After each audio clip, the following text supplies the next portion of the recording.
Hello, guys. Welcome to another episode of the Arseholics. Thank you for tuning in, as always. Raj, Aaron, how are we doing, lads? Good, mate. Good. How are you? Yeah, good. All good. Happy with the win. So 4 wins in a row now in the league. First time under Arteta. We're recording on the whistle, so pretty much, straight after the game.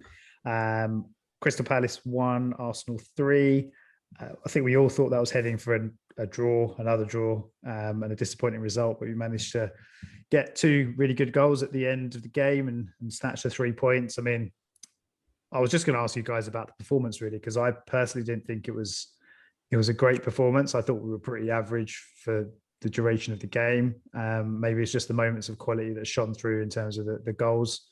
But yeah. How did you guys think it went? How do you think we played today? I disagree a bit, Mike. Like, I thought that until they scored, I was quite satisfied with our performance because I thought there was just a lot that wasn't really going in our favour today. Firstly, I thought that having the fans there, Palace having their fans there for the first time this season, and their fans are generally great fans anyway, right? So that atmosphere would have really buoyed Palace. Roy Hodgson's last game, there was a lot of reasons why they would have wanted to do well and a lot of things driving them.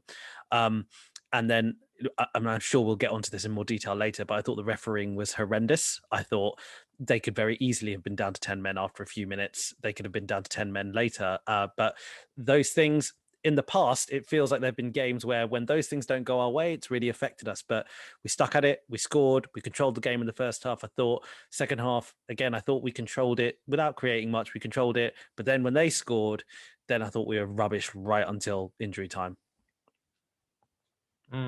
I thought we were pretty poor for most of the game. I think, Raj, you're probably right. The fact that they had a crowd there obviously gave them a huge advantage, and they were right up for it the whole game. And I think that did affect the referee and some of his decision making.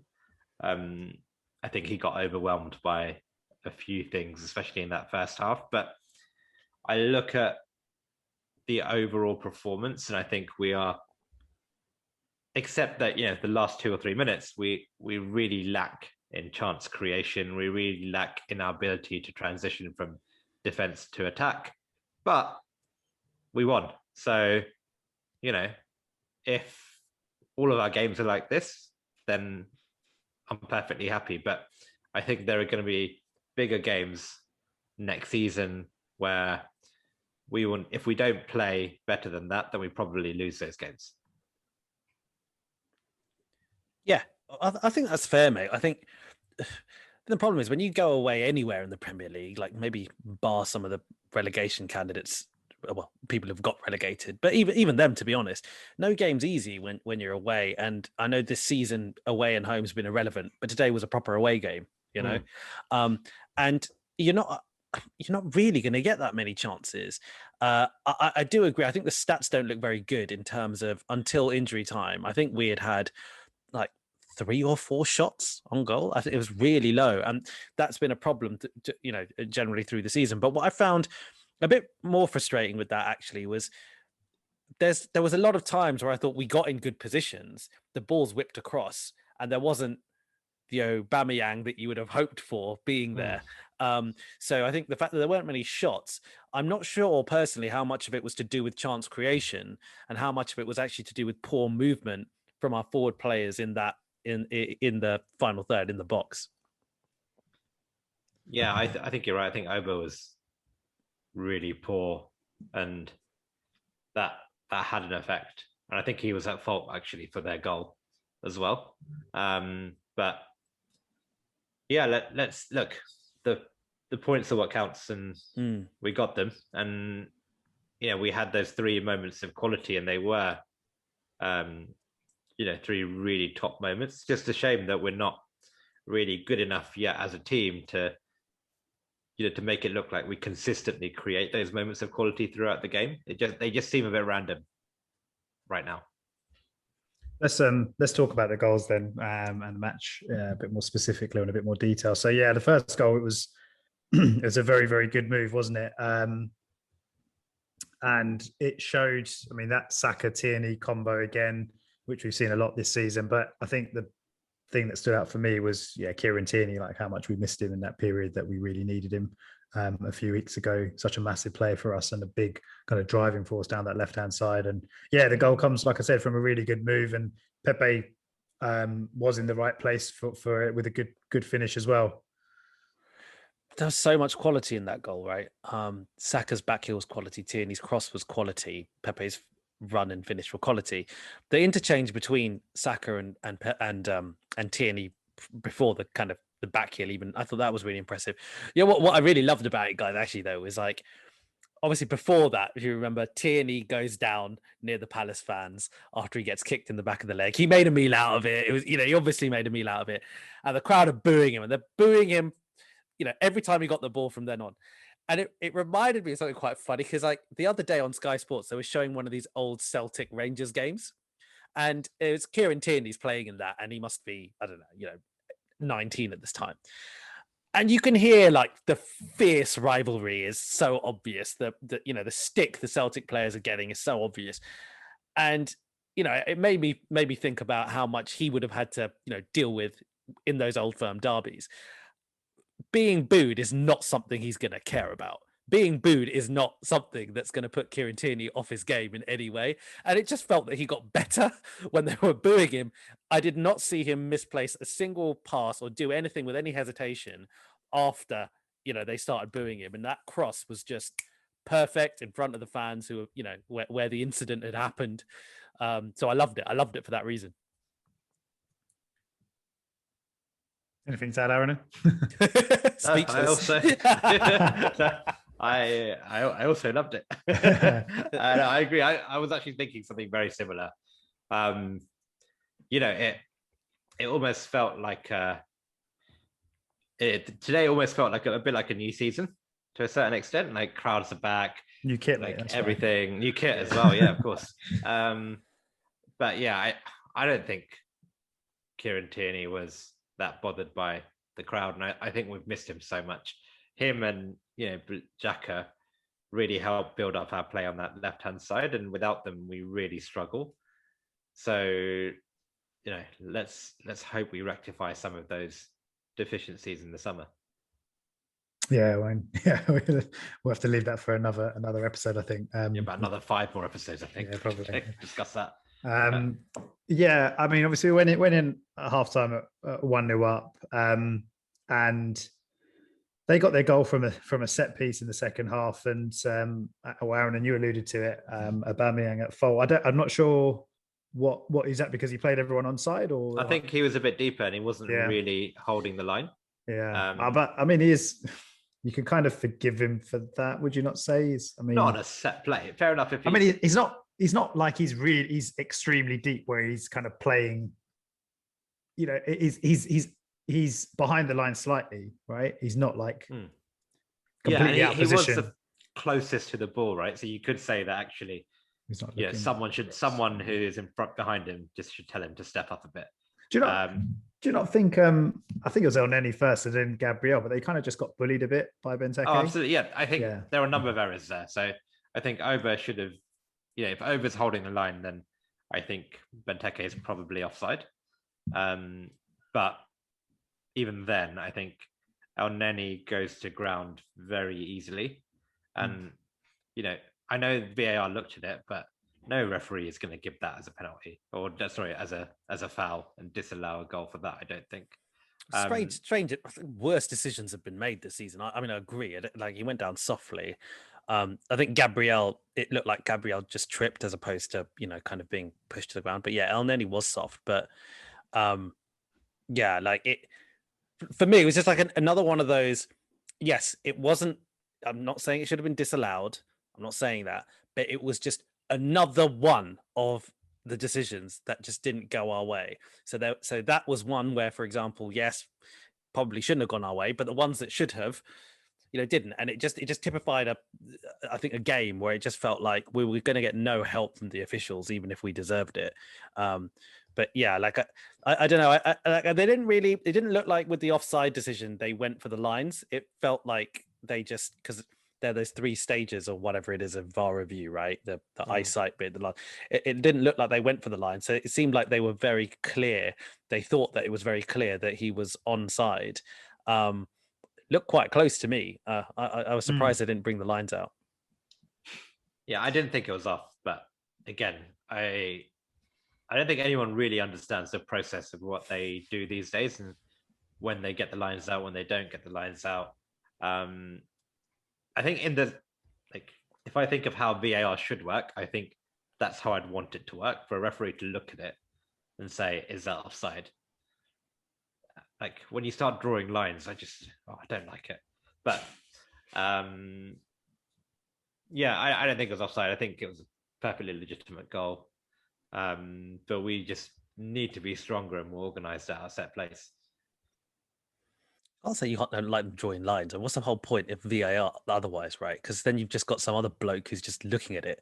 Yeah, but like he's looking at it, and like I think a lot of the, like, I think if you can't tell from the naked eye on a camera, then like I wonder if you even need to draw the lines. Like I know like you can talk about technically offside, getting the technical right decision, but I think football has shown that actually sometimes people don't want.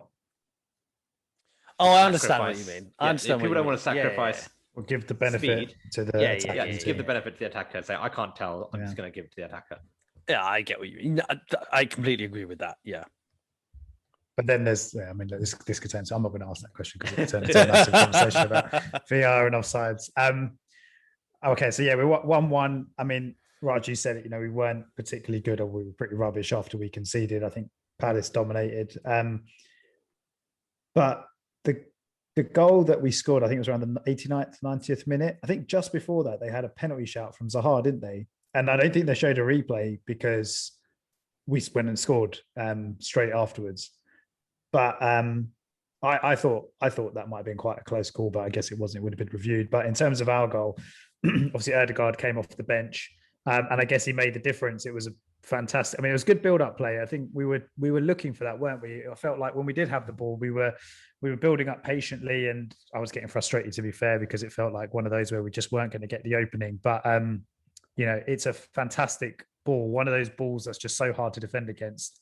And all Martinelli has to do, I say all he has to do, but it was a really good run from deep from him. And I thought he kind of messed it up in the first touch, because I'm guessing he was trying to score with his first touch, but luckily it kind of landed quite nicely for him and he was able to just tap it in. But that bit of quality. I thought he missed I thought he put it wide. Yeah, the second one. I thought he put it wide as well. And then I was like, oh, it's gone in. But it was weird because obviously there were fans in the ground, and when you have the fake crowd, you get a reaction when you listen to the fake crowd, but there are literally no away fans there, so there was just no noise, except the commentator, which I thought was just quite funny.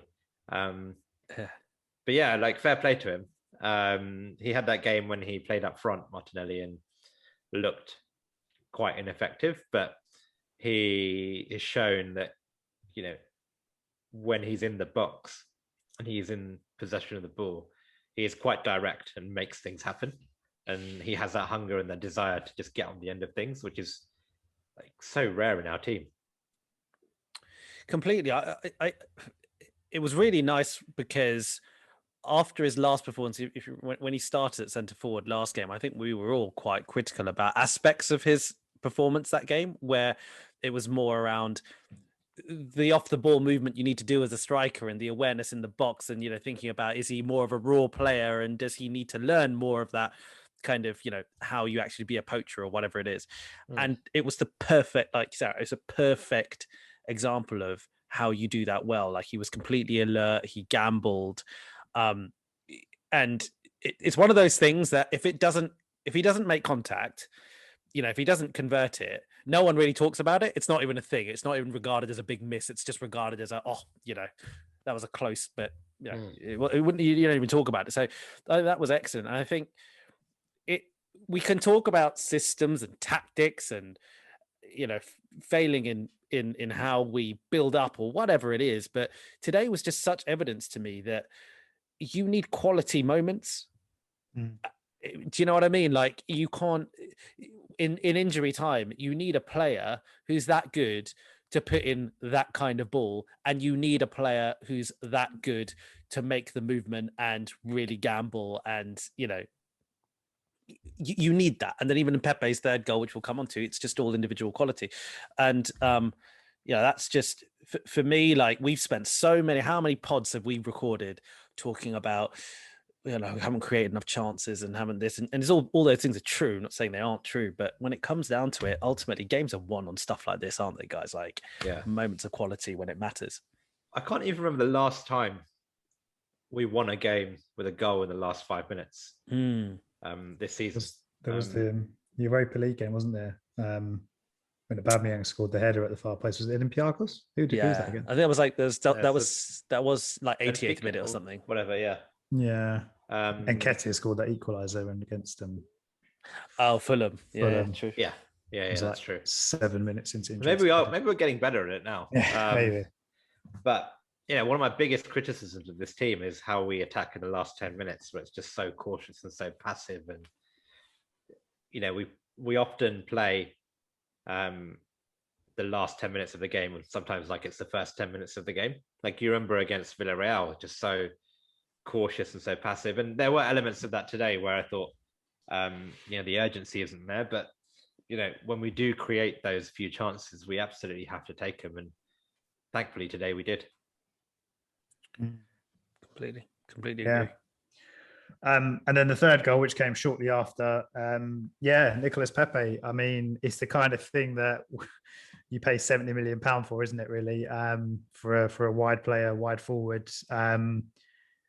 We know that he's got the talent to do this, and this is the frustration. But saying that, and he seems like a bit of a Marmite player for Arsenal fans. It feels like there is a bit of a, I was having a chat with some other Arsenal fans in another WhatsApp group, which, like, cheating on you guys, but and they, I was kind of like, he's been one of our best players in the last few weeks or recently. When he's been given the minutes, he's been coming up with output essentially, and he's been dangerous and he's been delivering. And they were like, but no, he needs to do it when it matters. What does it matter now when there's nothing to play for? And I say, you could say that about majority of the players, really. It wasn't just Pepe as a reason that we went out in the Europa League. But yeah, he was arguably a reason why we stayed in for so long. Yeah, exactly. Yeah, good point. And I feel like, we said it. So I know we're kind of going off topic on the goal, but just on Pepe, we said at the start of the season, he had his first season, which was a bit hit and miss. And we said this was his season to kind of to shine or not, basically. It was almost like the judgment will be made on him this season. And I don't know, it's a hard one, isn't it? Because like I said, he has delivered goals. He has delivered assists. I think it's 14 goals this season, 6 assists. I could be wrong on that. But I saw a stat where he's got a goal or assist every 142 minutes, which is not bad. It's not bad in a pretty average team. If we're calling ourselves a mid-table team, that's not too bad. But yeah, look, apart from the goal, which was really, really good, and I was very, very impressed with the goal. Which one? There were 2. Pepe, like, what do you guys think? Okay, we'll talk about I know you mean. The second one, but yeah. Like, what's your judgment on Pepe? Like, we're coming to the end of the season. Do you think, is he? I don't know. I'm almost going to say, has he been a success or not? And I don't think he's necessarily been a success, but where does he stand in your minds? Look, the goal today was ridiculously good.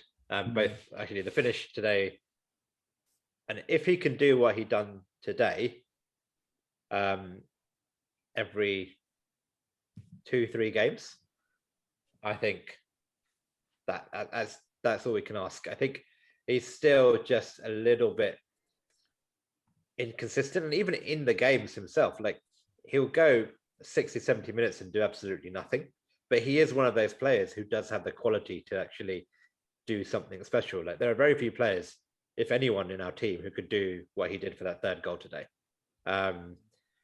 Maybe you could argue Saka does that. Aubameyang is not going to do that. Lacazette's not going to do that. Smith Rowe's not going to do that. Odegaard's not going to do that.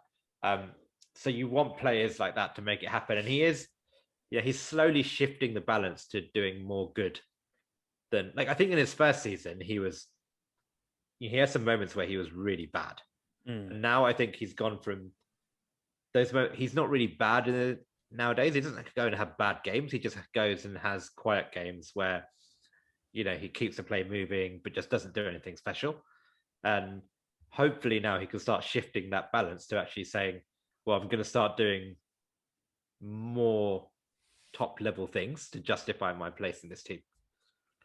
Yeah, I think a couple of things. I think today, actually, over the 90 minutes, I don't think he played very well. I don't think he really did that much. That's what I mean. Yeah. And I think that's okay. Like, if you're going to be the type of player that is all about individual moments, then doing what he did today is fine. Okay, like, he scored the important first goal and scored a quality final one. Yeah, wicked. Miles, I think to your point, like 14 goals is still pretty decent.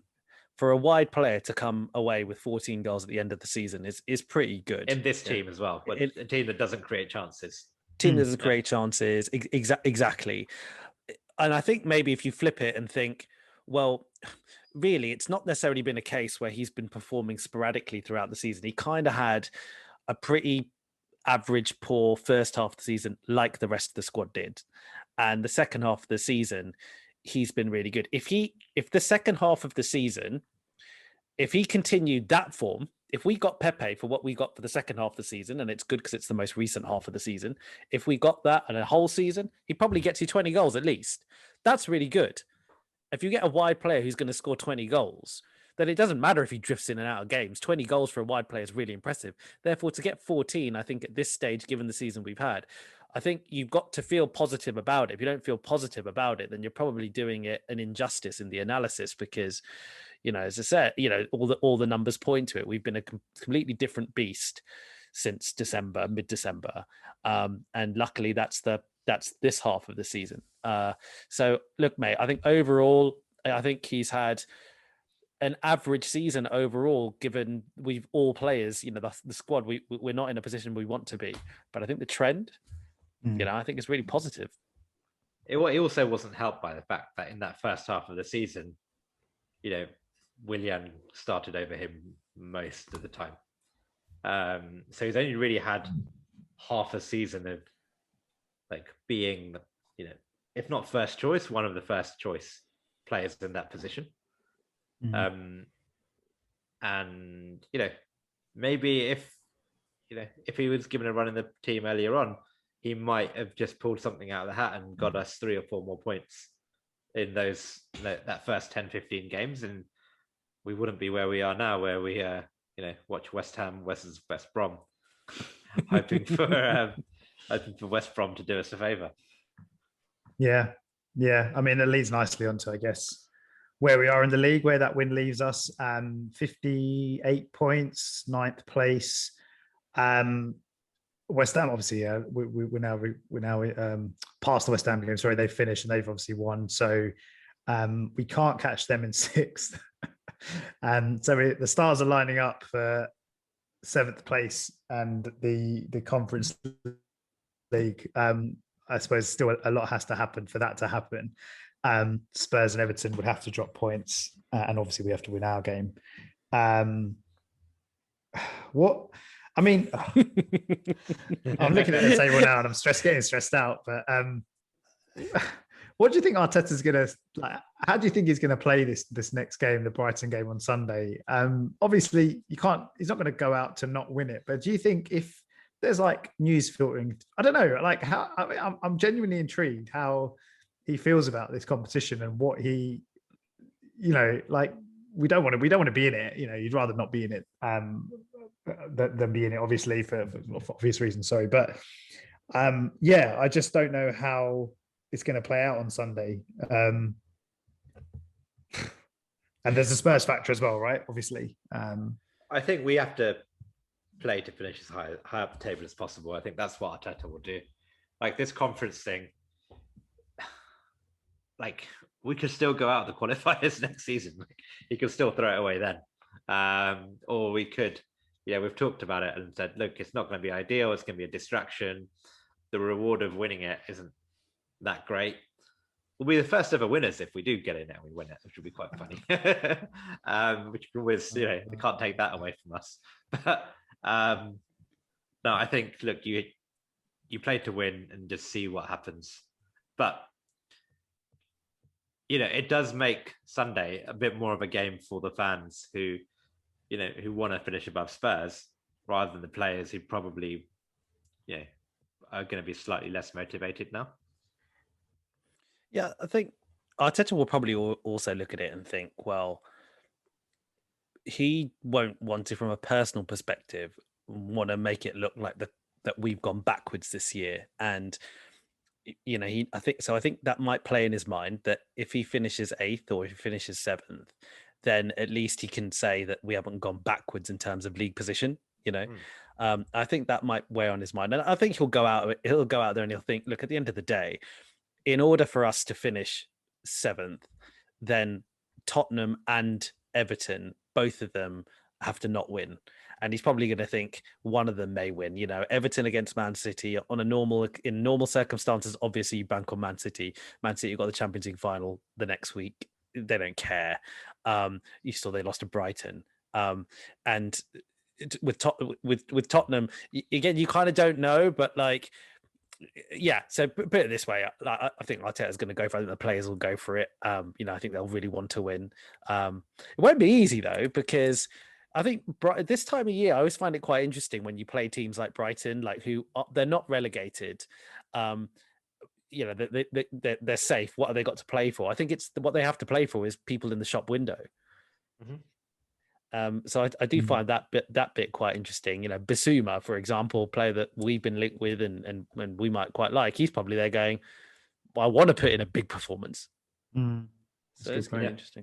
Yeah. Actually, you raised a quite interesting point, Raj, about Arteta not wanting to do worse, right? So I just looked at the table last season. We finished 8th with 56 points. So we've actually got more points now than we did last season, which is kind of bonkers. So we have on paper improved on last season. And if we finish on the highest we can get, 61 would have been enough to get us 6th last season, 1 point off 5th last season. So it's all I know we think we're rubbish, and I still think we're pretty rubbish. All the stats, you've seen the table, which is we were discussing it, the last 20 something games, we're one of the best teams in the country. It's been a weird season. It doesn't make sense. But the data, the trend lines, the numbers all say that we are an improving team, especially in the last 4 or 5 months.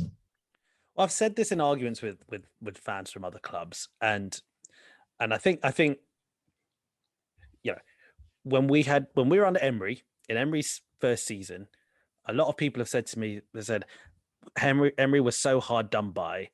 You finished 5th, you were 3 points behind 3rd. You take that any day. The thing that I always say is that season, the first half was really good. And the second half slowly digressed into being really terrible. And that matters. That way round matters, And so now I think what we're saying is, it matters that the second half of the season has been really good. It needs to matter because we're finishing in a situation where we can genuinely look at it and go, yeah, okay, we've not had a good season overall, but are we in a bad place? That's a different question, isn't it? And I don't think we're in a bad place. Like you say, how can you say we're in a bad place right now if over the last 23 games we're 2nd in the league? Yeah, 23 isn't 5 games. It's not 10 games. 23 is a lot of games. And you look at the table now. We're on 58 points, right? And Liverpool now, I think we're on 66. You can easily see a situation this season where we could have easily picked up 9 or 10 more points from just not doing ridiculously stupid things, or the referee screwing us over, that Wolves game. A couple of games. I'm just laughing at the ref thing because I just think it evens itself out. I don't know. No, as in I think my point. I agree with the stupid mistakes that we made. Obviously, Yeah, as in I don't think we're I don't want to get too positive about this team either, because I still feel like we're not a good team. But like, you can easily see a situation where next season, if everyone performs the same and we just cut out a couple of errors here and there, we get a little bit of luck from referees in crucial situations, that we make up those 9 or 10 points and are a lot more competitive with 4th or 5th place.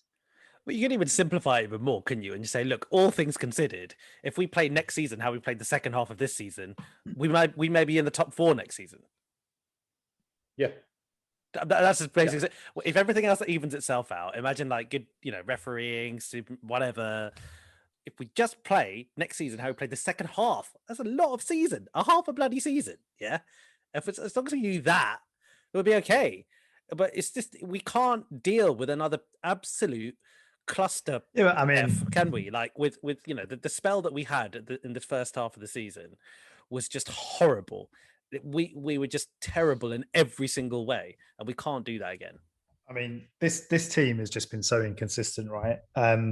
And even the second half of the season, they've still not apart from the last 4 games, they've not really been that consistent. I think other teams have really fallen away, which has contributed to us being, would you say it was second since Christmas or 22 games? Yeah, which is obviously fantastic. And I'm not, taking away from that kind of progression. And yeah, like you said, the upward trend. But I feel like it's really simplistic to say, let's implement what we've done for half season into a full season. I think there's just so much more work to do. Like the chance creation thing is huge. Like that is massive. And that's the hardest thing, right, in football, scoring goals. And at the moment, we're not even creating enough. We seem to be scoring a decent number of goals, funnily enough, but it's from a very low number of chances in comparison to the other top teams. And that's something that I think we massively need to work on going into next season.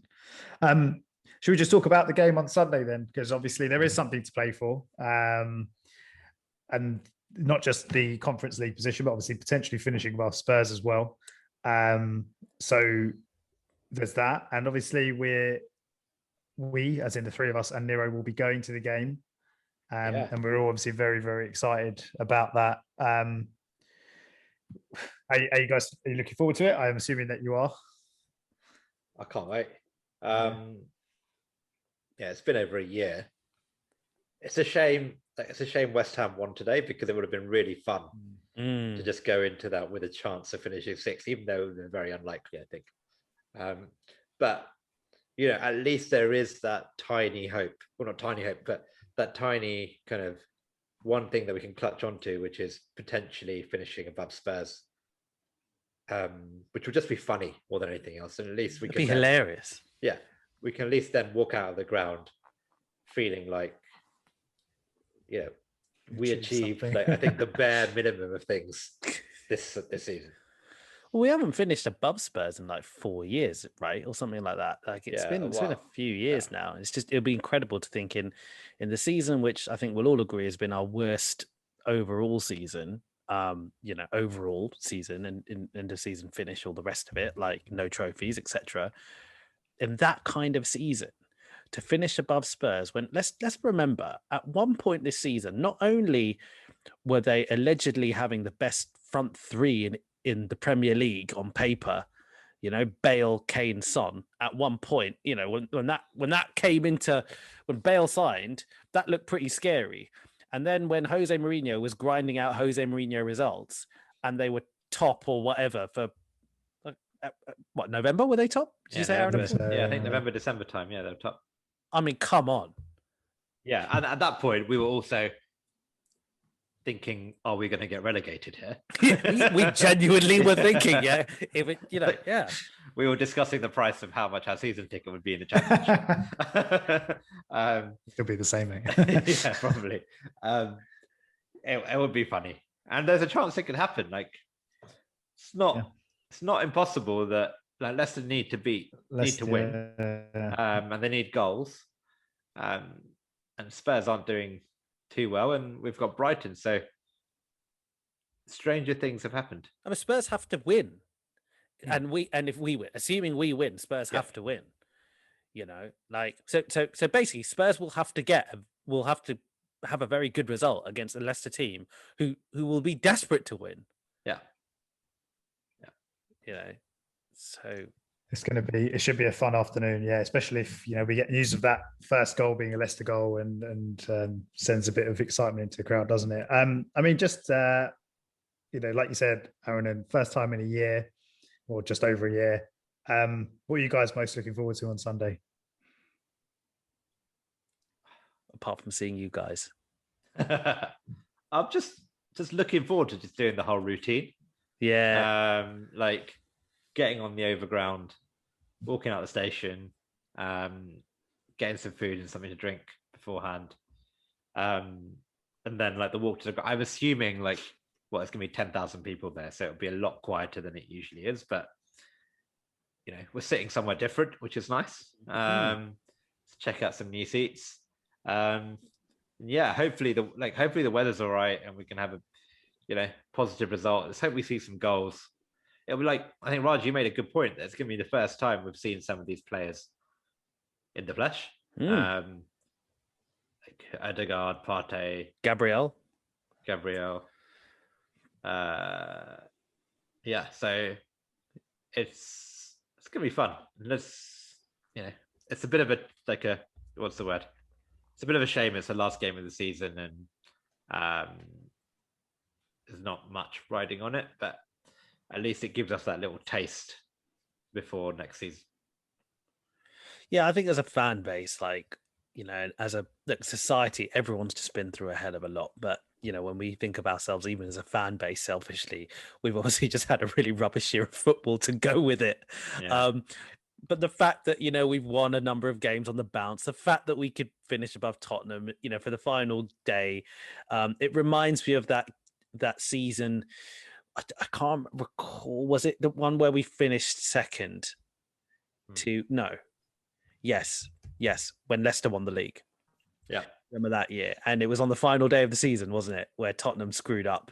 And I remember being in the stands. Yeah. And there was so much fun in the stands because you hear the goals going in. Spurs got absolutely hammered that game. I don't know who they're playing. Was it Newcastle? Yeah, it was Newcastle. They lost 4-1 or something in the end.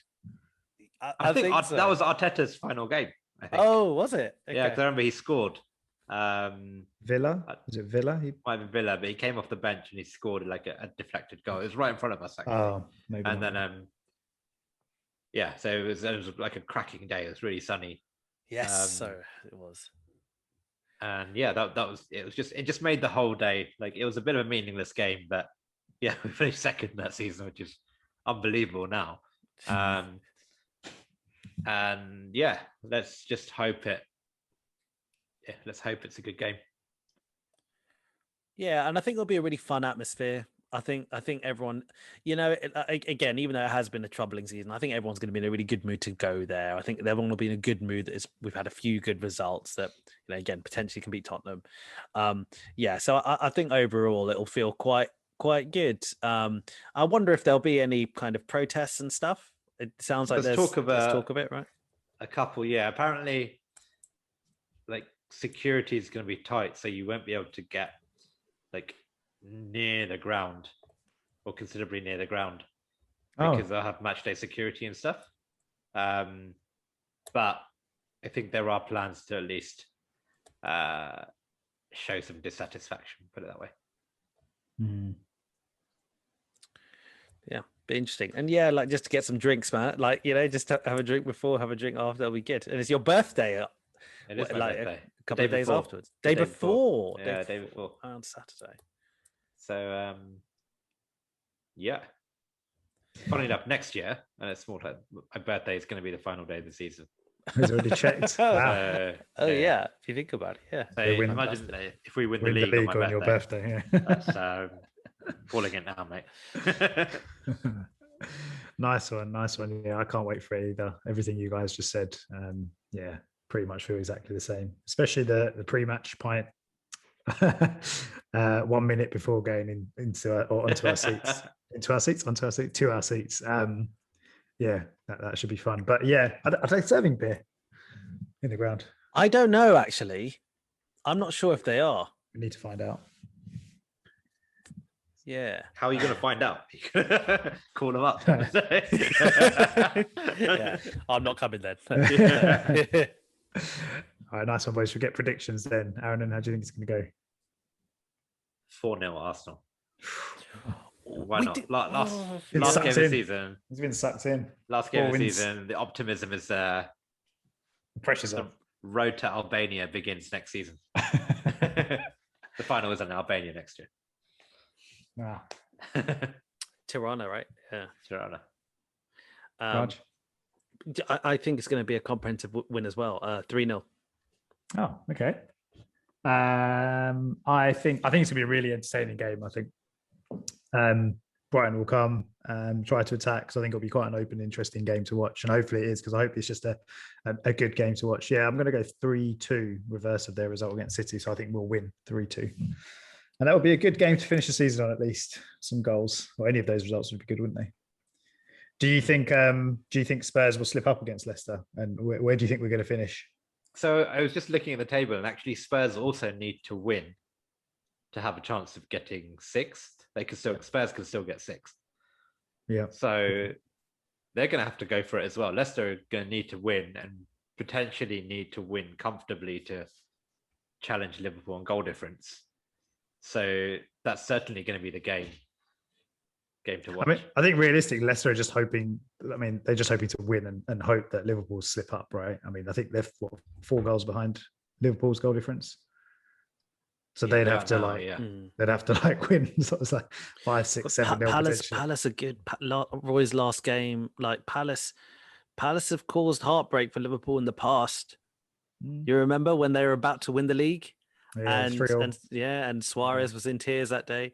Palace, Palace one of those teams on their day, like they'll just cause an upset, so it will be interesting. But like you say, Miles, I think Leicester, they just have to go for it, don't they? They just absolutely have to go for it. They're in a fundamentally better place than Tottenham are. Tottenham, I think, with all the Kane stuff, it's just terrible timing, isn't it? It's being booed off in the last home game. Yeah, it's not. Do you know what? I'd respect their players a hell of a lot if they actually managed to get themselves up and win against Leicester. I would respect them, because I can't see it. I just can't see it. We think we're in a bad situation, and remember how bad we felt after Villarreal. But Spurs, man, they must be thinking, where the hell did they go from here? Their best player of all time probably leaving. Son, I haven't heard anything about Son leaving, but I'm sure Son's probably thinking I think he's not signing a new deal, apparently. Something. Oh, really? That's true. And after that, it's going to be bloody Steven Bergwijn to keep him going. And they don't have a core of young players who they can say, they don't have a manager. They have a manager. Yeah, they're young. He's young. He's one of the. He's younger than a lot of their players. Yeah. But they don't have that as well. Talking to some Tottenham fans, I think that is a really big concern, because at least we can at this point kind of go, okay, yeah, things are bad or whatever, but there's this group of young players that are going to get better. They can't turn around and say that. What they're going to say, Harry Winks is going to get. Do you know what I mean? It's not so. Yeah, I know we love to bash Tottenham, but from a purely kind of even kind of non-tribal way, they're in a really bad spot. Yeah, because basically Daniel Levy went all in on Mourinho and was like, "This is my gamble to win a trophy now, and I'm willing to sacrifice the next 3-4 years of this club to make sure we win the trophy right now." And they didn't. Such a big gamble, isn't it? Such a big gamble to say. And you just know with Mourinho, it takes 2 or 3 seasons to recover from a Mourinho season, generally. But Spurs just haven't had the academy to even think about recover. I don't know. I guess they're hoping that they get a lot of money for Kane if he does go, or they manage to keep him. And if they do get the money, they spend it well. They'll get if he goes, they'll get an absolute shitload. Levy's not going to let him go for anything. I don't know what them. You're hearing 100, 150 million, whatever, but it's going to be a lot. It's going to be a lot, and I think it's exactly what you said, Aaron. They could easily waste that money, like what they did with Bale. If they go with the same tactic of let's buy 6, 7, 15, 20 million pound players, that arguably when they did it last time, it was only Eriksen that really worked out. Yeah. And Well, they I think got- there's a fear from some Spurs fans that I've spoken to is that actually Levy just use it to pay off the stadium debt. And Oh, they're worried that even if they do get 100 million, 120 million, that they won't see all of that reinvested in the team because of COVID, because of the stadium issues. They've but then- obviously I mean, lost a lot. they'd have to replace Kane because even what's his name? Is it Vinicius? He's on loan, right? Yeah. They'd Yeah. have to go and buy a striker, and the striker, half decent striker is going to cost you at least 30-40 million quid. Especially if teams know you've got 100 odd million from selling another player. Do you know what I mean? Yeah. So, like, I think the other thing is, again, not being tribal about this, but let's be honest, are managerless Tottenham, let's just assume they're managerless, let's just say even if they have a manager, are Tottenham in the Europa League without Harry Kane a big draw for players? Like, if you're a player and like you're a talented player who has options, why would you go to Tottenham in that situation? I can understand if Tottenham in Champions League, then you're playing in the Champions League. I get that. I can even get it to a certain extent if Mourinho's your manager because maybe Mourinho has some pull. Yeah.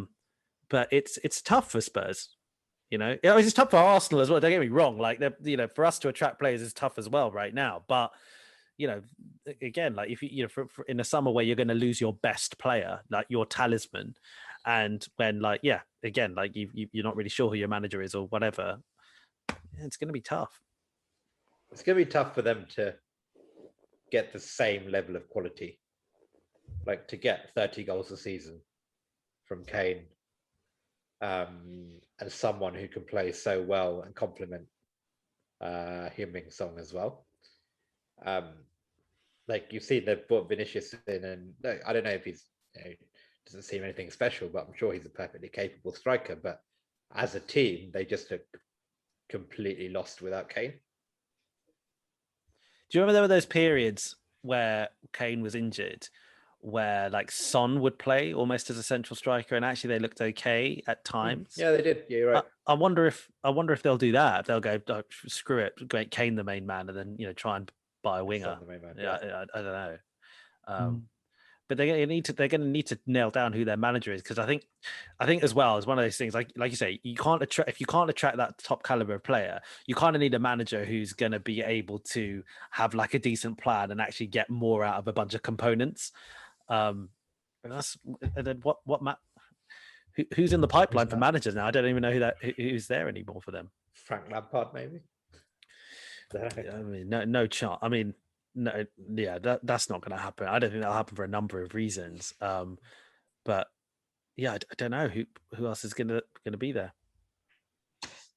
Let's see. It will be interesting. All right, guys. Well, we look forward to Sunday. And I guess as we're at the game, it's going to be a different discussion post-match for us, depending on how drunk we get. But yeah, until then, guys, we'll take care, and we'll see you after the Brighton game. Here's the side. Cheers. See ya. Bye. Yeah.